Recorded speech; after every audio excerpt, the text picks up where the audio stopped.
Hi, everybody, and welcome to a very special edition of Healthy You, Surviving a Pandemic. I'm Frank Sesno. I host this series, which is a co-production of the George Washington University's Milken Institute School of Public Health and the School of Media and Public Affairs, where I hang out. We're talking to amazing people on the front lines of this pandemic, gaining their insights, their knowledge, and their experience about how we survive it. Today, a very special opportunity to talk with Dr. Anthony Fauci, director of the National Institute of Allergy and Infectious Disease. He's been director there since 1984 and has worked with 6 presidents on some of the most difficult, challenging health crises to confront humanity: HIV, AIDS, Ebola, Zika, malaria, tuberculosis, but probably nothing as dangerous, disruptive, and as it turns out, divisive as COVID-19, which, as we speak, has claimed more than 170,000 lives in the United States alone, more than 5.4 million cases here. Tony Fauci is a scientist, a doctor, a researcher, an immunologist, and I should say I first covered and interviewed him when I was a White House correspondent for CNN back in the 1980s, and HIV/AIDS was exploding, just first on the scene. He was one of the first to see that threat, dedicate himself and resources to research and the medicine needed to control it, and now COVID-19. So, Dr. Fauci, thank you for your time and welcome. It's great to see you. Thank you, Frank. It's good to be with you again. Well, let me first off start by saying thank you for your time again. And how are you doing in the middle of all this? This is insanity. Yeah, you're right. It's really somewhat surreal. I'm fine, Frank. It's just very intense. I mean, obviously, we're working 16, 17 hours a day on this, and seven days a week. But it's something we have to do, Frank. This is a challenge, as you well know. It's historic in its proportion. We haven't seen anything like this in 102 years since the 1918 pandemic, and it's challenging to the entire world. And we, as you know, the United States, has gotten hit worse than virtually any other country when you talk about cases and deaths. So this is a real important challenge for us. Well, there's a lot we have to discuss here, and not a lot of time. I should say that when we're done, I'll be joined by the Dean of the School of Public Health, the Dean of the Medical School, and the Director of the School of Media and Public Affairs to build on some of your comments. But I do want to dive right in.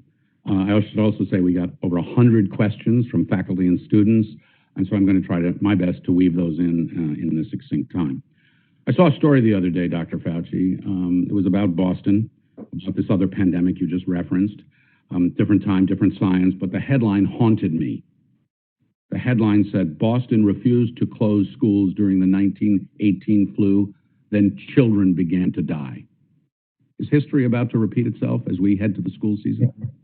I think there's a difference there, Frank. I think that if you look at the situation with regard to the current pandemic, is that children clearly have much less of a chance of having a serious outcome when you look at hospitalization rates per 100,000 than adults. And in fact, if you look at the graph, it literally gradually goes up until you get a very high hospitalization rate per 100,000 among the elderly.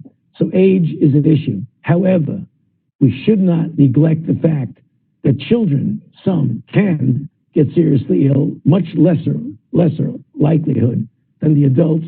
There are other syndromes that we're just starting to see right now, inflammatory syndromes that children have. We don't know the extent of that. It seems to be unusual, but we don't know the full extent. But the issue is we're starting to learn a lot about children getting infected. They clearly do, and there have been some studies to show that children from 10 to 19 can transmit to adults as easily as adults transmit to adults. So some schools are opening, right? Some schools are not. Some right. schools are going hybrid, but it's a patchwork. Right. And it's left to local decision makers, some of whom may have direct public health and medical guidance, the latest science, and some not.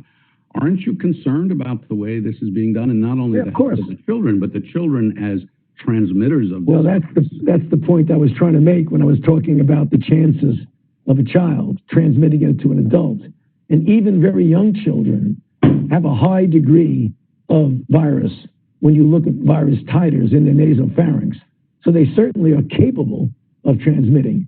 The degree to which they do, I think, is going to learn a lot about in the coming weeks and months.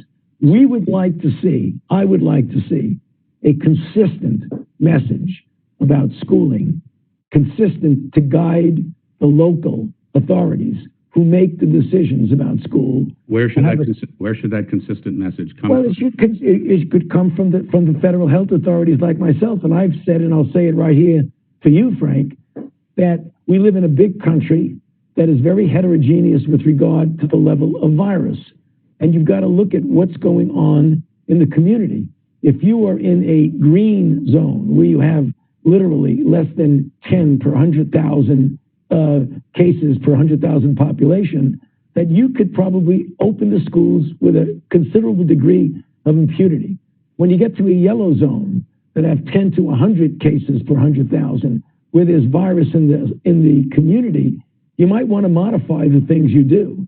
Have some physical separation, mask wearing, outdoor classes if possible, situations where you have hybrids, some online, some in person. When you get to the red zone where there clearly is over 100 cases per 100,000, and there's a lot of virus activity, you really want to think twice before you get the children back to school. I don't think there should be an all or none. All the kids go back or all the kids stay locked in. You've got to look at extenuating circumstances, and you've got to look at the location where the school is, as opposed to... Sure. Part of the schooling discussion, of course, extends to colleges and universities. Well, this one, George Washington University, fully intended to bring people back in a hybrid and careful way, and then had to change that posture, and it's now going to be virtual. Today, as we speak, Michigan State University said it's going to go virtual for the semester. Notre Dame says it's going to do it for 2 weeks, bring people back, but if there are clusters and it can't do it, it won't. UNC had to flip on this. Dr. Fauci, as you are seeing schools grapple with this decision and try to reconvene across the country, what's reasonable? Is there any way to bring students back from all parts of the country, have them gather in dorms, in classrooms, in hallways, deal with the reality of campus life, and be able to safely reopen? Right. So we want to make sure now that the viewers know that we're no longer talking about elementary, middle school. We're talking about college and university. It's a big, big difference. It's called fraternities and parties and other things too. You know, it's a big difference because you are bringing, and that sort of really cannot address the concern I have about what the level of infection is in the particular place you're coming, because people are coming from all over the country. Right. You could be having people coming from red zones, yellow zones, and green zones. It really varies.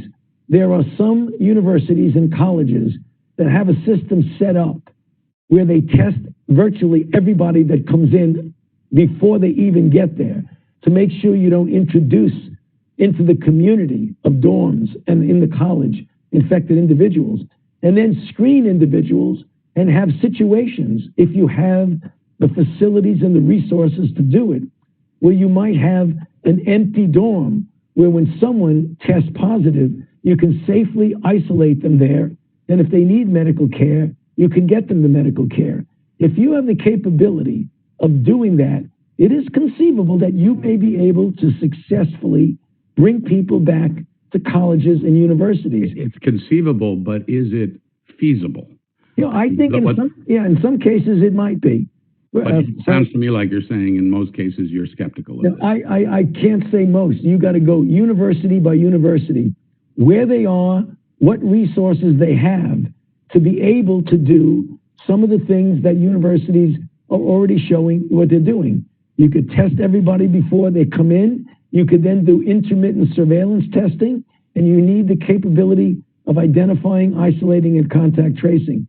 If you can do that, then you very well may be able to open up the college and the university. If you can't, it will be more problematic. Let me ask you about the health effects.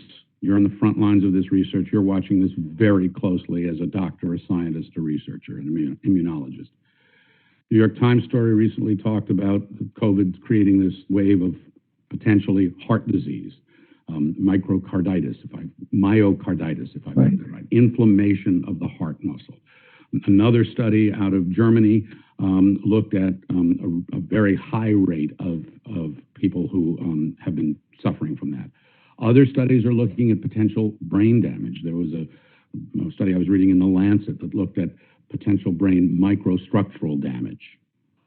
What new do we know about the effects of this disease among those who have had it at a fairly serious level in terms of persistent damage to their bodies? Yeah. It's a work in progress, Frank. We are learning literally every week and every month. You named some of the reports accurately that have come out. There are now others that are in progress that a lot of different groups are looking at this. You bring up, in my mind, Frank, a very important point, and let me explain why I believe it is. If you say that you worry about people, keeping them alive, as long as you want to make sure we decrease the deaths, that is very important for the simple reason that we already have, well over 160,000 deaths, close to 170,000 deaths. However, if it turns out that people, even some who do not require hospitalization, because in some of the studies that you just quoted, they were in individuals who were sick at home for maybe a couple of weeks at a time that weren't even sick enough to go to the hospital. Yet, when you look at the percentage of them that actually recover within 2 to 3 weeks, a substantial proportion of them don't feel right. Fatigue, muscle aches, brain fog. The thing that worries me more is what we're seeing about the subtle, insidious effects on the cardiovascular system and the nervous system, namely MRIs and PET scans that show abnormalities of inflammatory processes in the brain and in the heart of some individuals. And it isn't like 1% or 2%. If you look at it, it's individuals where it could even be double-digit % where you see this. Now, they may be reversible, and they may completely clear after a while. But we don't know that. So we've got to be careful that just because a person survives, and obviously the overwhelming amount of people do survive, that there may be a certain percentage of people who might have serious residual effects. We need to follow that. Right. Yeah, it seems to me that that is a vital part of the messaging, and it's often not getting out. It's about dying or not dying, opening or not opening, as opposed to how brutal this illness can be just to get it, and the potential of long-lasting effects in ways that we don't even know. So there are layers of risk here. Vaccine. Vladimir Putin, Sputnik 5, he's got one. He says his daughter's gotten the vaccine. Bogus, dangerous, or a credible start? What do you think? Well, it's not bogus because he has a vaccine. What's bogus is to say you have a vaccine that's safe and effective. So there's a big difference between having a vaccine and proving in trials that are really well-designed, randomized, placebo-controlled trials, that when you're starting to give it widely to hundreds of millions of people, that you're giving a safe and effective vaccine.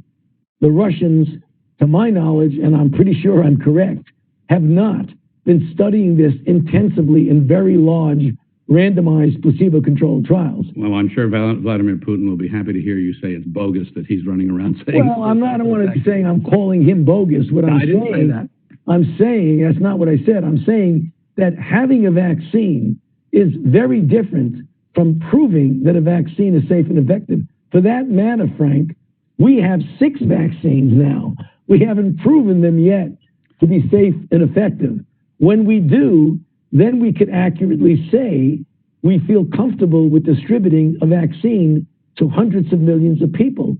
But before and until you prove it's safe and effective, you really don't want to be talking about having a vaccine. And the question you're probably asked most, which is when? Today, your answer is what? Well, right now, we have 3, at least 2, and probably a third one soon, that are already in phase 3 trials to determine safety and efficacy. 2 of them started on July 27th and are already enrolling thousands of individuals. The trials are large, Frank. One of them is a 30,000 person trial. Another one is aiming at 60,000 people. We will likely know within a period of several months, which takes us to the end of this calendar year and maybe to the beginning of 2021, whether or not we'll have a safe and effective candidate.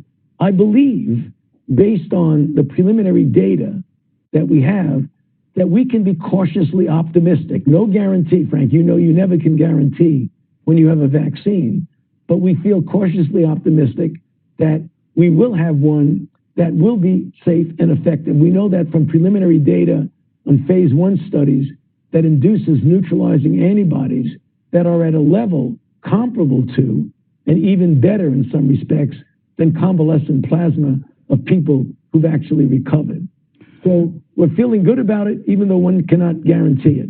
Let me ask you a question very closely related to that, and the question itself actually comes from one of the students at the School of Public Health at George Washington University. And it's about people getting the vaccine. Gallup had a poll that they conducted at the end of July, early August, that said that 35% of respondents said they wouldn't get vaccinated. The question from this person is this: when a vaccine does become available to the public, how can providers combat vaccine hesitancy? And I might throw in there vaccine disinformation. Right. Well, you know, vaccine disinformation can lead clearly to vaccine hesitancy, but there is some vaccine hesitancy that is just fundamental without necessarily disinformation. So what we need to do is what we've done whenever we see a situation where people are hesitant to get a vaccine that they really need. They need it for themselves, and they need it for the protection of the community. And that is definitely not criticizing people for that, but trying to engage them. And you do that through community engagement, particularly when you're dealing with minority communities who often and understandably are reluctant to believe what authorities tell them about health. That you get out there and you get community representatives to engage them, to try and be as transparent as you possibly can with the data, answer the questions they have, and trying to convince them that vaccinations in general, particularly a safe and effective vaccine for COVID-19, is something that's important for them, their families, and society in general. Another question from another student: would you support a nationwide mandate of the COVID vaccine once it comes out? No, definitely not. You don't want to mandate and try and force anyone to take a vaccine. We've never done that. You can mandate for certain groups of people, like health workers, but for the general population, you can't. I mean, here at my own hospital at the NIH, we get influenza vaccines. And if you refuse with no good reason other than you just don't want to take it, then we don't allow you to take care of patients on the wards during the influenza season. So that's a mandate. But we don't want to be mandating from the federal government to the general population. It would be unenforceable and not appropriate. So let's talk about how we do get out of this. And one of the things I know you're tracking very closely is a rapid test. I have a question from a faculty member actually about that. Could Dr. Fauci explain the bottlenecks that are making it so difficult to ramp up production of fast result self-administered testings that would enable the country to more safely reopen before a vaccine is available?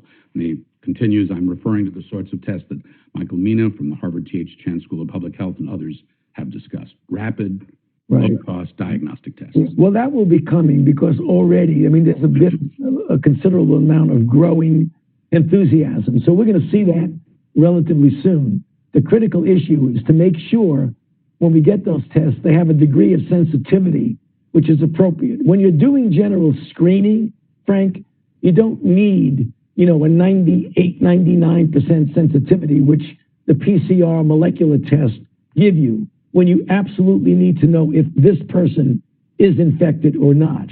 If you're screening, you're really looking at what the penetrance of the infection is in any given group, any given population. So you could live with one that's less than 98, 99% effective, one that might be 80, 85% effective. Because even though you may miss some, if you do the test enough and repeat it enough, you will make up for the lack of sensitivity. Those tests can be available. Right now, what we're seeing is that the private sector is gearing up to really make them available to the tunes of many, many, many millions. There's a lot of concern, a lot of focus on whether the vaccine, when it's out, and some of these other tests and resources are going to be equitably distributed and gotten to the people who are most in need, and that includes lower income people, people of color, people who are disproportionately carrying the cost of this disease on their backs. What is being done to address that very serious problem? Well, there are a very serious attention to that is being paid. We have an entire group of people who are committed to making sure that that happens. One of the first things you do is that whenever you have early on, which will be the case as the vaccine starts to roll out. I mean, by the end of 2021, we're told by the manufacturers that there will be enough vaccine essentially for everybody in the country. But before then, there'll be prioritization. And when you prioritize, what you do is you get an independent group. In this case, you have the Advisory Committee on Immunization Practices, which traditionally has advised the CDC, which has the responsibility for making the prioritization. That's going to be complemented this year by another independent group from the National Academy of Medicine to get the prioritization such that you will see publicly published what we call a prioritization rank. Now, I can't tell you what that's going to be right now, Frank, but I can tell you if it is similar to what we've seen in the past, you'll probably see a high priority for healthcare providers and first responders because they're putting themselves in harm's way to take care of people. Likely it will then be individuals who would benefit the most, the elderly and those with underlying conditions. Another question from a colleague of mine, David Broniatowski, who has, among other things, looked at some of the COVID disinformation that we've experienced and other disinformation. And he writes, as his question, as scientists, we are trained to communicate just the facts. However, the past several months have demonstrated beyond a shadow of a doubt that those facts are prone to interpretation, and malicious actors will intentionally distort and misinterpret those facts to support their preferred narratives. Some are injurious to public health. His question, what do you see as the role of top experts such as yourself, and by extension, many others, I imagine, to help people understand how to correctly interpret the facts in their correct context? I mean, you're out there, Dr. Fauci, and sometimes you get attacked by the President of the United States, so this is not an easy thing. No. Well, the thing that we stand by certain fundamental principles, Frank, that you make recommendations and policy based on data and evidence. Speculation, anecdotal, those kinds of opinions really need to be put aside. Everything we're talking about in the arena of public health, particularly recommendations and policy regarding any intervention, it could be a diagnostic, a vaccine, a therapy, it has to be made on the basis of sound scientific data and evidence. And that's the kind of thing that I do, and my colleagues who are public health officials out there like me do the same thing. Make statements based on solid scientific data. As I mentioned at the outset, you've been in this job since 1984. You and I first met when AIDS was exploding. I remember I was a young guy at the White House, and you were a young guy at NIH, I guess. And I remember that first briefing that you did, and I remember the incredible politics around that. The collision of pandemic and politics, as we've seen here, is amazing, but it's not the first time medicine and politics have collided. You've been through HIV/AIDS, you've been through SARS, you've been through anthrax, you've been through Zika, you've been through all of these things. Have you ever seen anything like this? What do you make of the great division, political division? Every poll shows this in this country, whether it's masks to actually believing whether this whole thing is somehow a hoax. Yeah. You're right in your description of my experiences, Frank. Even back in the early days of HIV, there was stigma associated with, it wasn't really thick, hardcore politics. It was different ideologies about how much attention you pay to disenfranchised groups like the gay population, which were really obviously did not get the attention to this that was deserved until the activists demanded it and appropriately got it. That's really different than what we're seeing now. What we're seeing now is intense divisiveness that transcends COVID-19. It's there even without COVID-19. And the perfect negative storm that really makes it very difficult and problematic when you're trying to deal with a public health challenge is that you have that divisiveness that makes the politicization of the response, which we're seeing, very, very difficult, where you have people who are on political different sides of whatever a particular issue is, but it gets thrown into the public health. So it's a statement, you know, masks, no masks, or this or not that. It shouldn't be that way. The public health challenge is a challenge for everybody. It doesn't make any difference what your political ideology is or what you feel strongly about one way or the other. We should be completely in line with each other that this is a serious public health problem. Have you tried saying that? Have you tried saying that to the President of the United States? I Have you think tried saying that to conservatives on the Hill who grilled you in your congressional testimony? Yeah. I mean, all you need to do is look at the record. See me on my testimony. I say the same thing I'm telling you right now. I don't change what I say, Frank. We need to pull together. We are all in this together. We have to work together. If you don't have a complete consistency in what you do, the weak links in a chain of a public health crisis will make it very difficult to get your arms around it and ultimately suppress this, which is what we're trying to do. I want to ask, I know you're tight on time, another question from a student, which I think is a really important one. The question is as follows. Many of us who are in the Masters of Public Health program here at George Washington University work in public health. Many of us are faced with situations in this pandemic that test our ethics, education, and training. My question to you, Dr. Fauci, from this student, how do you maintain your ethics and values during such a challenging political climate? You know, I have to tell you, it's very easy because you don't change your ethics because of the situation you're in. There are certain things that are constant. Science, data, and really good evidence are constant. If the situation changes, the data may change and you make your decisions. What doesn't change are ethical principles. They are clear and immutable. A lightning round and you're done. Just to show that there are some with still a sense of humor and there is some humanity here. Here's a question that I got for you. Dr. Fauci, which was scarier for you, testifying before Congress or throwing out the first pitch at Nats Park? Unquestionably throwing out the first pitch at Nats Park. As you look forward and think about the immense challenges we've got amid this environment of disinformation, political environment, now a campaign, the pandemic, which is on the rise in some places and disputed in others, and in some control elsewhere, conclude with what concerns you the most and what encourages you the most.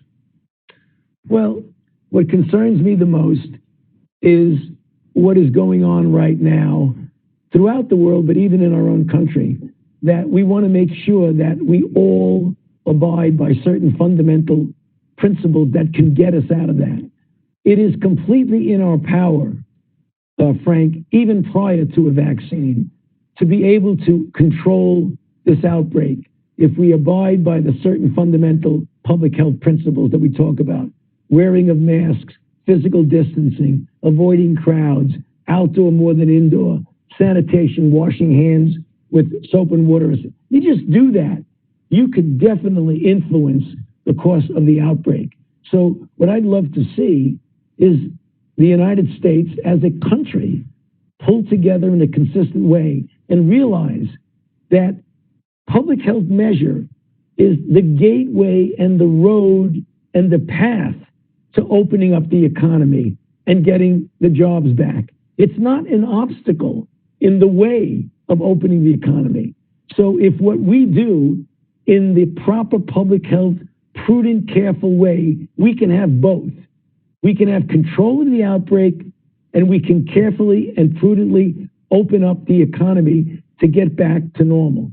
That's what I'd like to see everyone realize, that we can do it. It is within our power to do it. When we get a vaccine, it's going to be much easier. But we can start on that road right now, even before we have a vaccine.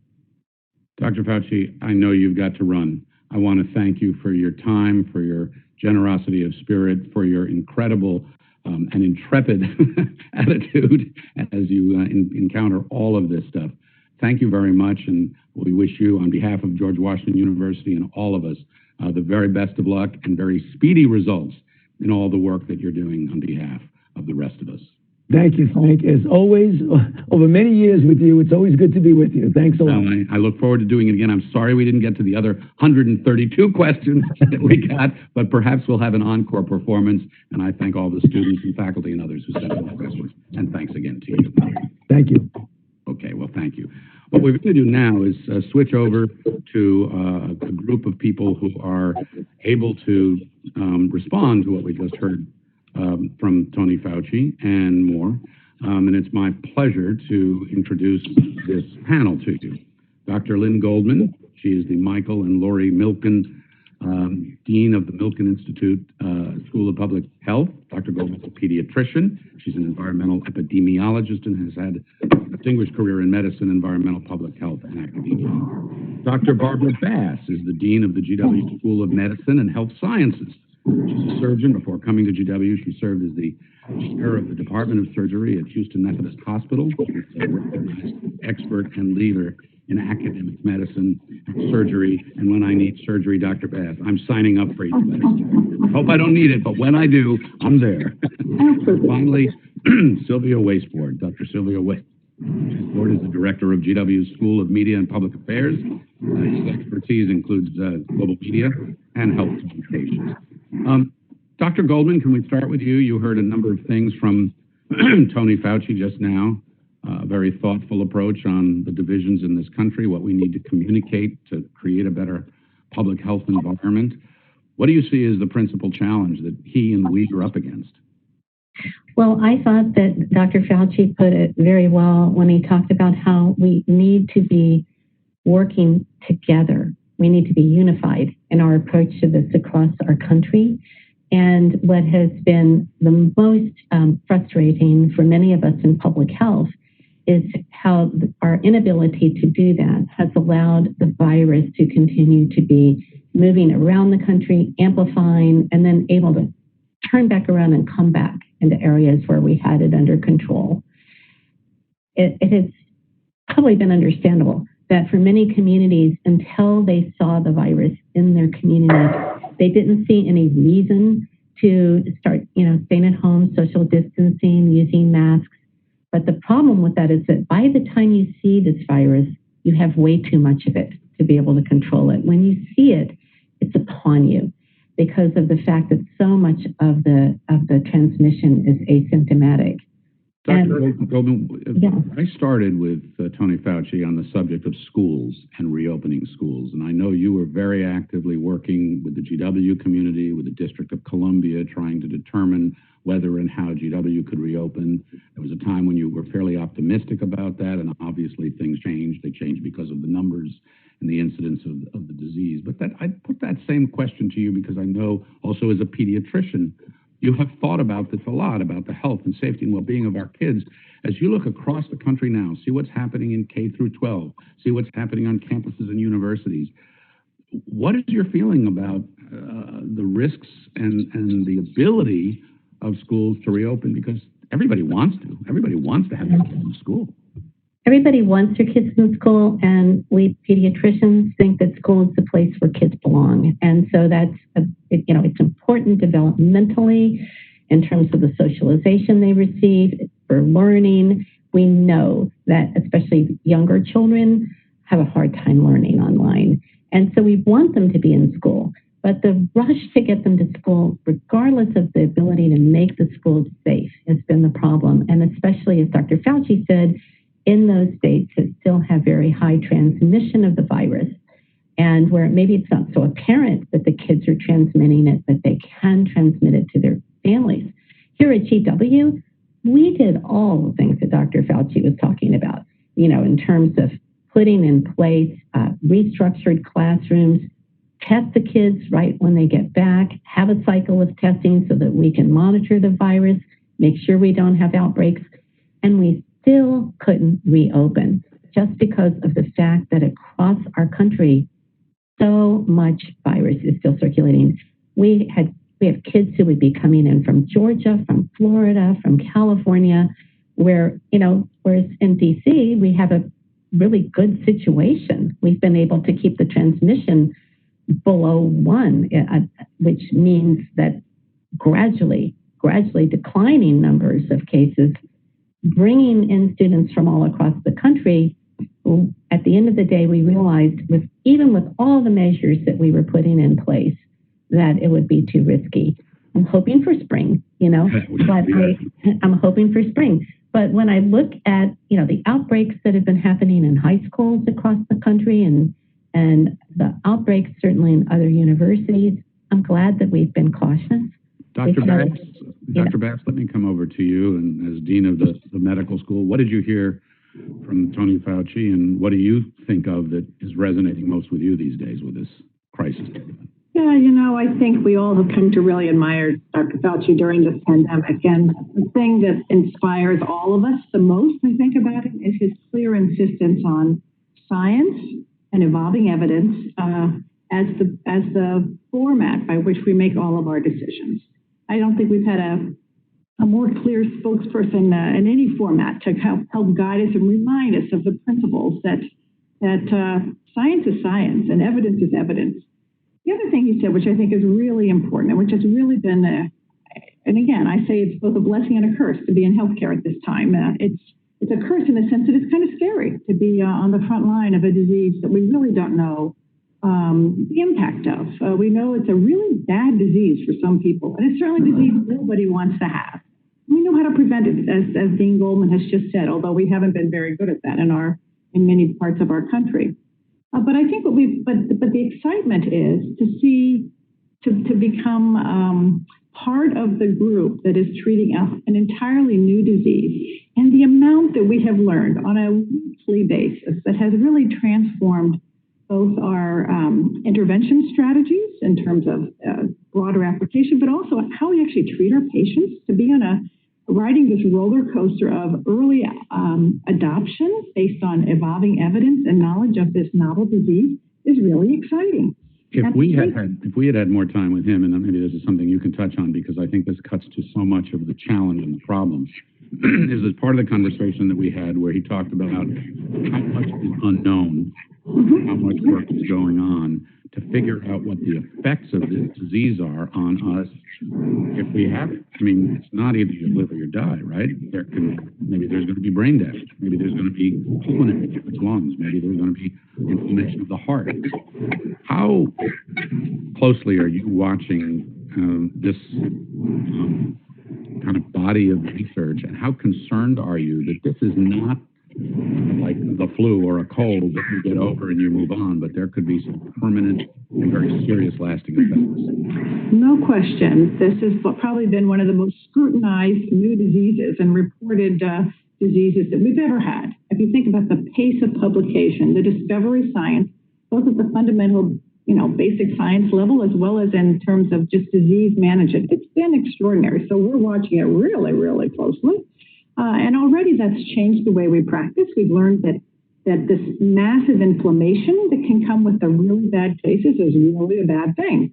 And we're learning more and more about the extrapulmonary, in other words, not just the lung-related, but all of those other systems that are impacted by this inflammatory process. As Dr. Fauci said, we don't know what the long-term impact of that will be. We hope it will be a fully recoverable phenomenon. We've learned that there's a microvascular inflammatory process as well that comes with unusual patterns of clotting that can be really dangerous, from central nervous system to kidneys to liver. So we've learned already to adopt in terms of how we manage or try to prevent the vascular occlusive problems with anticoagulation. The bottom line is we are watching this and recording. This is really another beauty of being here at this time. We are documenting and recording and saving specimens and And I think the amount of discovery science that will come out of this that will translate into opportunities for targeted therapies, for a more effective therapeutic intervention, and to map the long-term consequences of disease are really, really exciting, and it's going to happen. And the good news is the focus of the nations and actually the international health community, very sharp a focus on this disease, is going to make that process a condensed and rapidly translatable process. Yeah, condensed compared to normal times, but for those who are, locked down in their homes, not able to go to school or work, it's forever, forever. To Dr. Waisbord now, Silvio Waisbord, Director of the School of Media and Public Affairs. You have studied health communication in some detail. We touched with Dr. Fauci on unprecedented communication challenges. Yes, when he took on AIDS, there was sort of a social resistance and hostility. I mean, there were those who called it, the gay plague or God's revenge, and that was ugly and it was terrible, and he was up against that. But that's different than what we're in now. I mean, when we see responses to wearing a mask, to getting a vaccine, to believing that this is a problem that could affect you, there is a political divide. I mean, it just splits right down the middle. We've got alternate universes of information coming at people. What is your interpretation of this, and how much this complicates the issue? Well, I mean, I think the big difference compared to the 80s is the level of political polarization. So unsurprisingly for many of us who follow polarization, especially affective polarization, is the degree in which the pandemic and the responses to the pandemic have quickly taken a partisan turn. What is my worry? As I was listening to Dr. Fauci, my concern is that some of the fundamentals, the typical things we do in science communication and health communication might not be enough. Just telling the facts, telling the evidence might not be sufficient. When some of these efforts are confronting very high resistance grounded in all kinds of issues, not just partisan issues. And it seems to me that that's something that requires us to have a smarter, targeted approach that addresses the reasons why people resist, believing that the pandemic is real, as well as the recommendations that Dr. Fauci reiterated again. That is what worries me. We don't have a blueprint how to tackle this sort of misinformation that is grounded on a different kind of belief. So what could be done differently? I mean, you say we might need to communicate this differently. Be interested to hear you put some ideas out there, and maybe ask Dr. Bass and Dr. Goldman to react to that. Right, because we conventionally think about it in terms of telling the facts, in terms of transmission and prevention, in language that most people can understand. That is fine, that is necessary, but it's not sufficient, given what we already know about different attitudes, different beliefs, that make it very difficult, and we already have plenty of evidence, to comply, to follow public health recommendations. So what we need to address head on is understanding the reasons why, rather than just only telling people what do we need to do in order to be more effective. I'm not completely optimistic that will work, but we need to be smarter and understand those kinds of considerations. Dr. Bass, behavioral determinants. Dr. Bass, Dr. Goldman, before you respond, let me just share something. A colleague of ours, Neil Johnson, who's a professor of physics, had a recent article in Nature from his research. And he was tracking distrust in public health, science, and all. And he was able to map this battlefield of disinformation. And here's what he found. He was looking at the anti-vax debate, if you can call it that. He found that anti-vaccination pages tend to be more numerous and more connected to undecided groups, so they were targeting undecideds. He found that they had more messages and more emotion and more distrust and conspiracy, typically, and that they're reinforced through other organizations because they would link out to other organizations that may or may not even have been related, like Mothers for Breastfeeding and that kind of thing, so they're everywhere. And it sort of suggests his work that the anti-vaxxers are outmaneuvering in this asymmetrical warfare the pro-vaxxers like the CDC or others. So as you think about what Dr. Waisbord was just talking about, how to respond to this, and think about where this all is coming from. Interested in your thoughts. I have several thoughts there. One is that one of the greatest challenges we've had is that there has been such an evolution of knowledge during this period of time. You know, we haven't had a static body of knowledge to present and say, okay, this is this disease. This is how this disease works. This is who gets it. This is who doesn't get it. This is who dies. It has been an incredible roller coaster of discovery. And I think that has made the messaging, even for the likes of Dr. Fauci, more challenging, because what you thought was true today, actually, 2 weeks from now, might not be true anymore. We actually have learned a lot in these last 2 weeks, which therefore creates, not a consistent message. This notion you have to adapt to evolving science, especially in a rapidly evolving disease like this, makes it extra hard to I think, communicate consistently and openly and honestly and have people believe you, because, and especially if it's around a part of your life that actually requires you to change the way you live on a daily basis. People are going to say, what do you mean? 2 weeks ago you said I didn't have to do this. Now you're telling me I got to wear a mask and so people just don't have the trust or don't have the instincts to adapt that rapidly to the evolving guidance that comes with this. I also think, obviously, we can't leave this without using the word social media, right? And the notion that the sources where people get their, quote, information is so subject to error and disinformation, some intentional, some unintentional.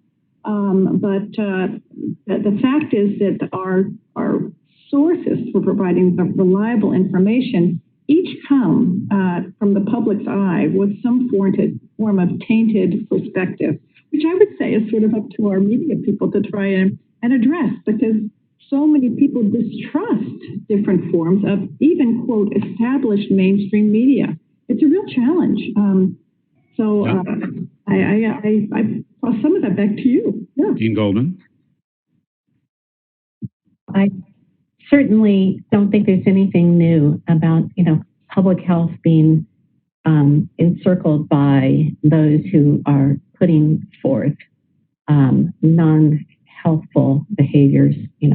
For example, the tobacco industry has been very, very good at marketing a product that has no benefits and has nothing but health risk.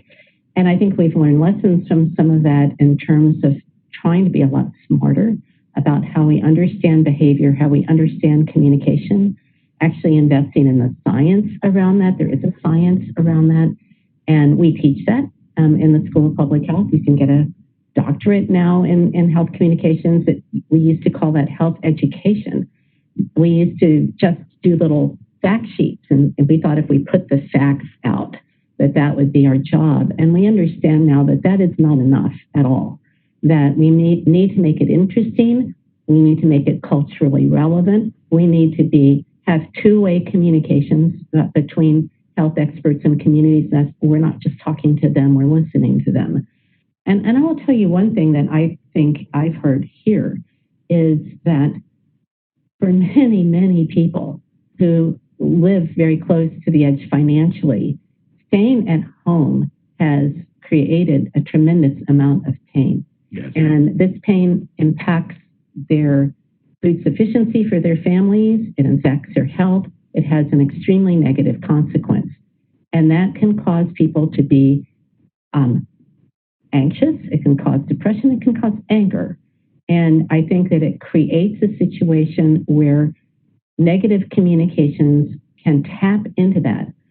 What I don't understand, Frank, and maybe your researchers that you're aware of have done this, where is all the money coming from for these anti-vaxxer messages? That doesn't happen that's not cheap. I know that. I know what they're doing isn't cheap. I know it isn't free.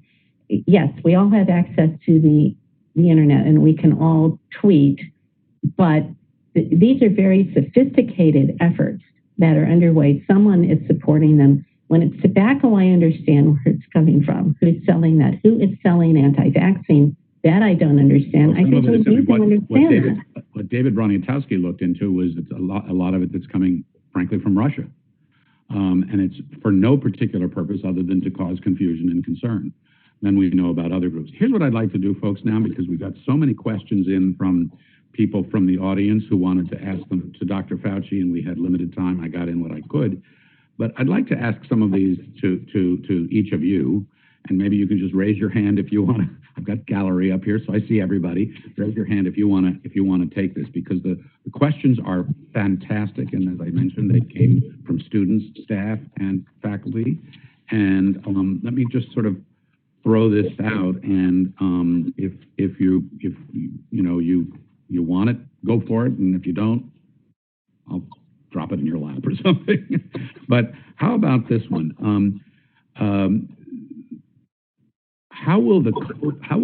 This is from a student. How will COVID-19 be affected by the flu season? I could start on that. I mean, we don't really know. One thing that I think is quite probable is that where people are wearing masks, they will have less flu transmission. We also know that many communities, including our own at GW, are really focusing on trying to immunize everybody for flu. And, Dr. Fauci mentioned how often we just target special populations, healthcare workers, the elderly. We're trying in public health now to get everybody to take the flu vaccine. It does not provide 100% immunity, but if we could immunize more people, and if people distance and wear masks, we may not see as much flu as we usually do. But I'll turn to Dr. Bass to see what she knows, if anything. I'm not sure we have data yet on what it might mean to have co-infection with flu and COVID, or, for sure it's going to create confusion in public health and communities. The symptoms for COVID are nearly 100% of them are flu symptoms. That's your nightmare, Dr. Bass, that suddenly we've got COVID and influenza coexisting in the high season? Well, I think everyone is very concerned about that in terms of, especially if we are in a surge of our existing COVID in terms of hospital capacity. Many of our hospitals around the nation in peak flu season are already full with very sick people. So we are concerned about capacity issues during that time. I think we're also, fortunately, with the flu, if we catch it early, if we do have rapid diagnostic tools for this, I think we're going to have our greatest opportunity is to have rapid diagnostics for both COVID and for influenza. And of course, for influenza, we actually have therapy. We have a drug that actually works, or at least can diminish the potential harm that comes with influenza. That said, it's still a big problem. I'm with Dean Goldman. I'm hoping that if people are still practicing COVID prevention measures, we actually may have less of a burden of flu to deal with. But it's to be seen. We really do not have. And when does influenza season? When does that normally start? When do we see the beginning of that? It's sort of a wave of it across the country, but can start as early as October and last all the way into April and May, depending as it sort of moves from north to south through the country. But and what do we have? We have typically what, 40, 50, 60% people get a flu vaccine. Well, how many people actually get that? Not that much. Not even that much? I don't think it's that much. No. Okay, so this year, what's the role of a flu vaccine with flu and COVID and all this other stuff? Well, one thing we know is that people that have underlying pulmonary disease are at greater risk for adverse consequences with COVID. So if you have let's say you have the flu too, which is a respiratory virus. I mean, yes, it's a systemic virus, but it has pulmonary effects in most people. That's sort of a double whammy. We think it could certainly make your COVID experience or your flu experience worse, although really that, Dr. Fauci would say, is speculation. But we think that may be the case. So obviously you don't want to have both at the same time. We don't know for sure whether you can get both at the same time, but presumably you can in the right circumstances. Yeah. Silvio, Waisbord, I think this one, you might want to start this one, and it'll be very interesting to hear your colleagues, their thoughts on it. This, I believe, is also from a faculty member that came in via the question line. Mm-hmm. Concerned by what appears to be questionable information disseminated early on and then seems to change. First, we're told to wear masks, then not. Now it's reported that using masks are inconclusive. That's in this question of their effectiveness. I'm not sure sure whether that's actually accurate or not, but similarly with hydroxychloroquine. So this was directed at Tony Fauci and from a critic, obviously. To be transparent, you've done a bit of the change information as well.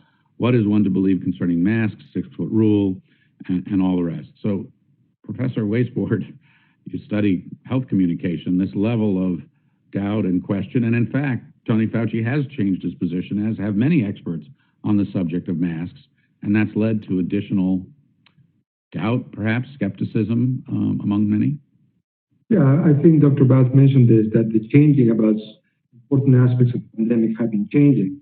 So here is a very unusual circumstance, because typically we communicate things that we know that it's a body of evidence that solidly support certain messages.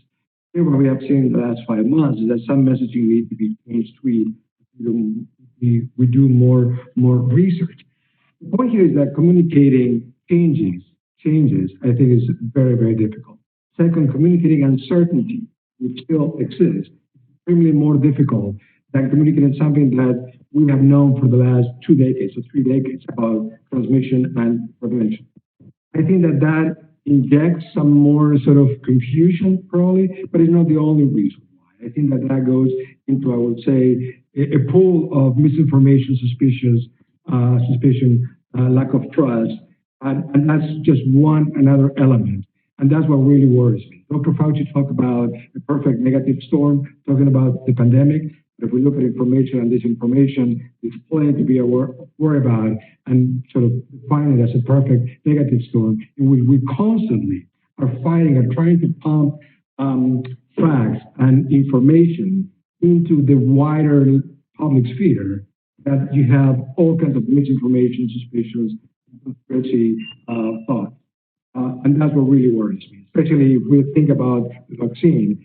I think and I hope that we are seriously thinking about what are the strategies we're really developing and what we're ready to implement in order to fend off what we know is coming up against the vaccine, especially if, unfortunately, there will be some negative evidence.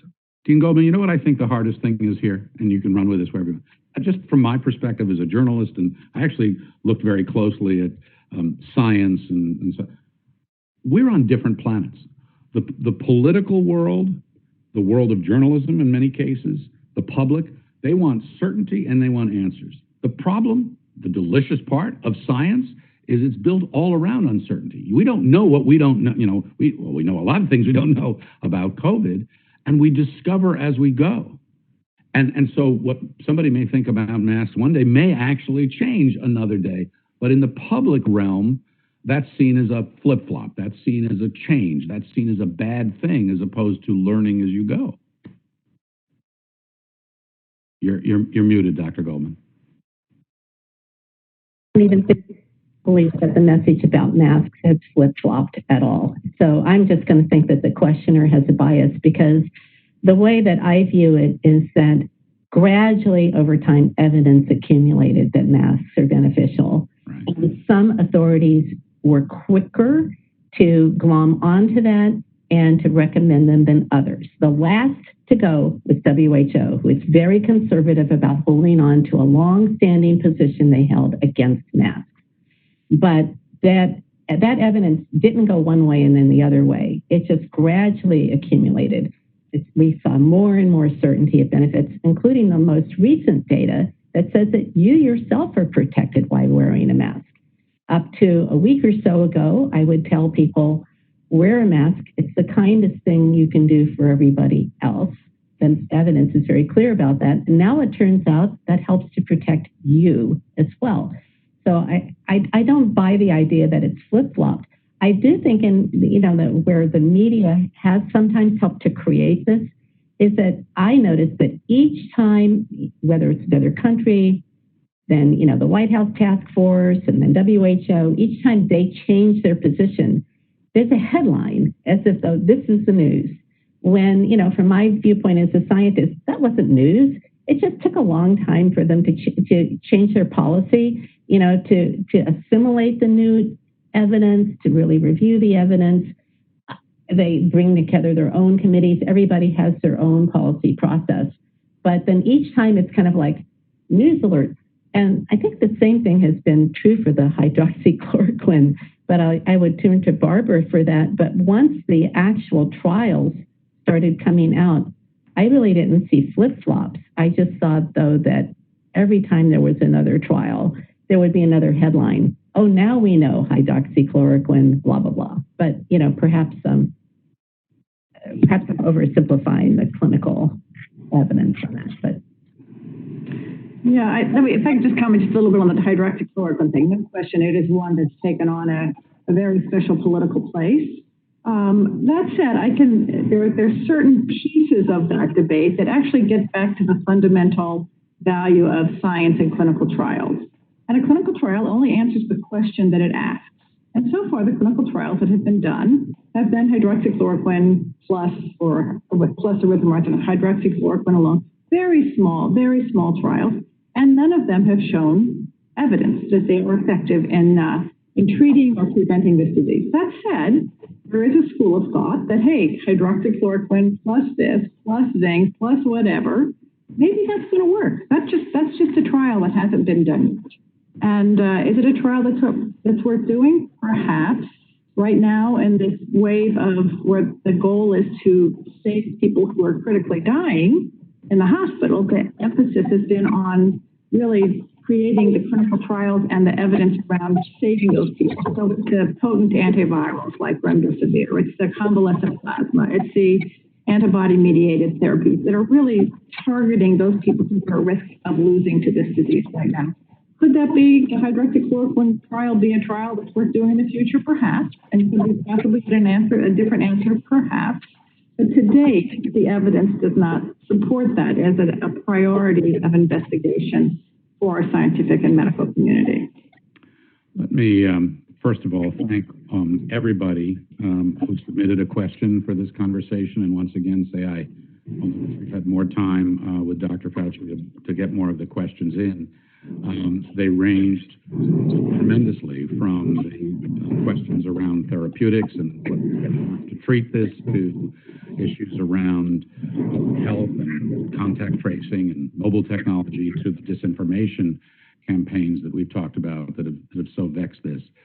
But to sum us up here, let me ask each of you to think about, what you think about in your lives on a daily basis when you're working with professionals and clinicians and others with COVID, when you're on the campus, if you can even be on the campus of the George Washington University, and you consider what an institution like this and others are going to have to see happen before they can reopen, before people can safely gather, before people can have a vaccine where they feel they can go into a restaurant, they can get on an airplane, they can be in a stadium full of 100,000 people.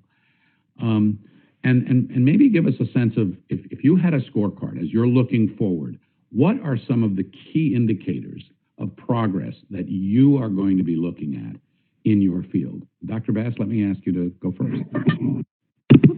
Well, I think we've already seen some of that. That is when is our rate of transmission getting down to the point where each person who has the disease doesn't give it to 5 people. They might give it to fewer. That's a really important. So building our public health infrastructure to really provide that platform for close tracing so that we know when we're getting ready to have an outbreak or a surge in cases. That is so critical to keeping this disease under wraps until we have effective therapies or we have effective vaccinations, or heaven forbid, if we live long enough and lose enough people to have herd immunity.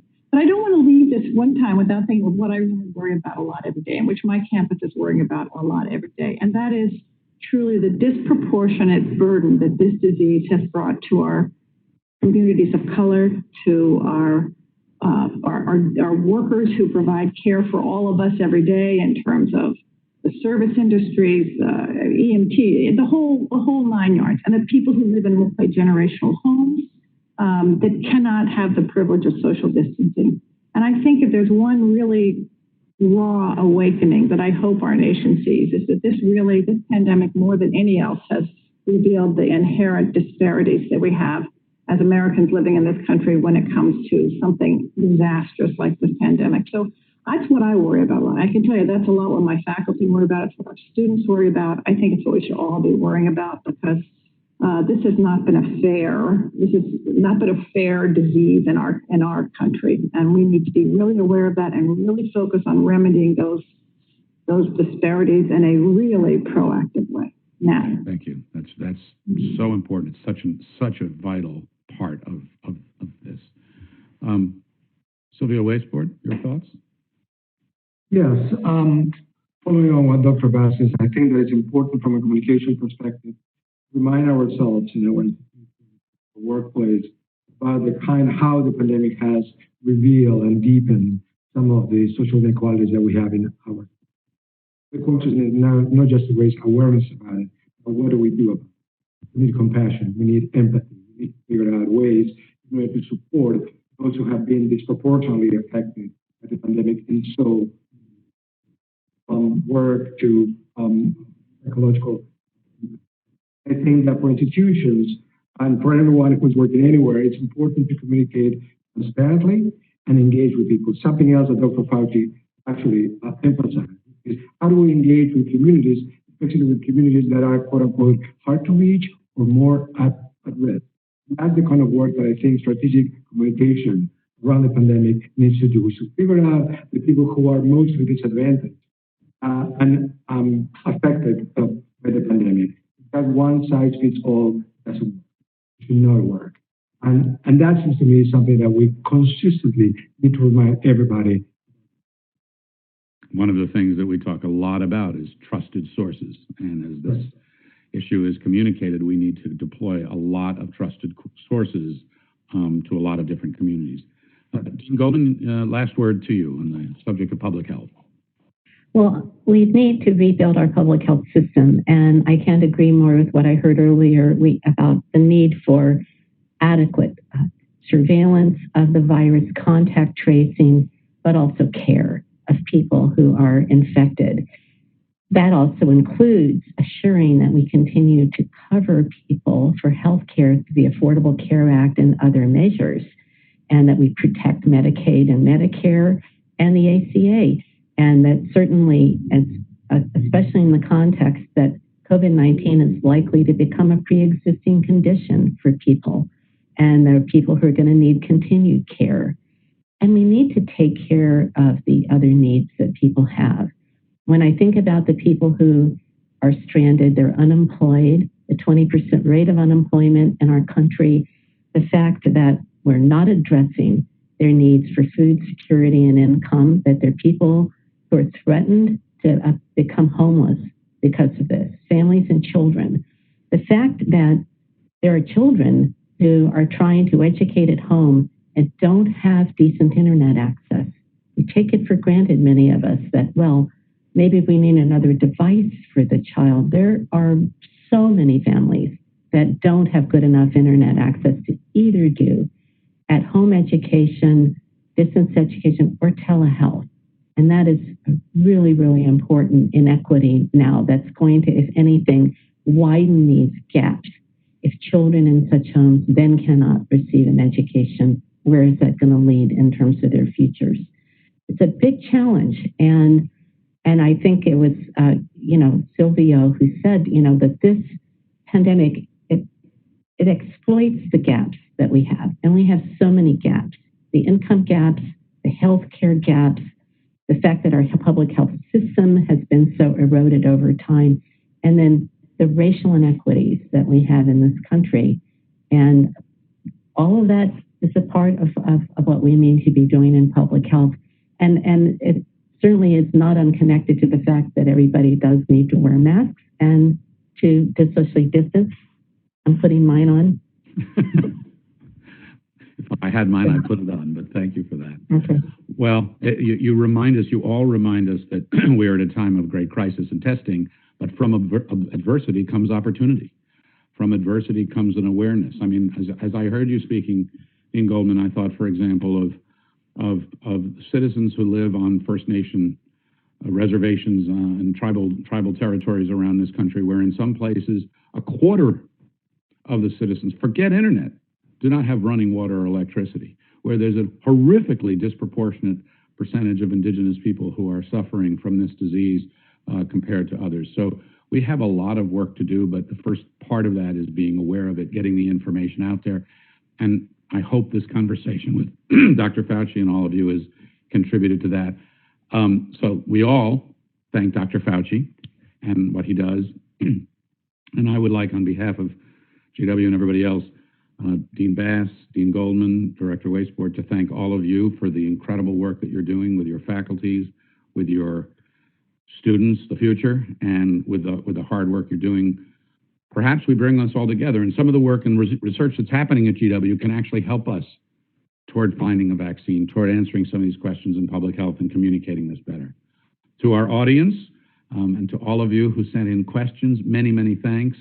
We used as many as we could get to. We will have other opportunities to do this. On behalf of all of us here, we wish you well. We wish you good health. Have a good day and stay very, very healthy and strong. Thanks.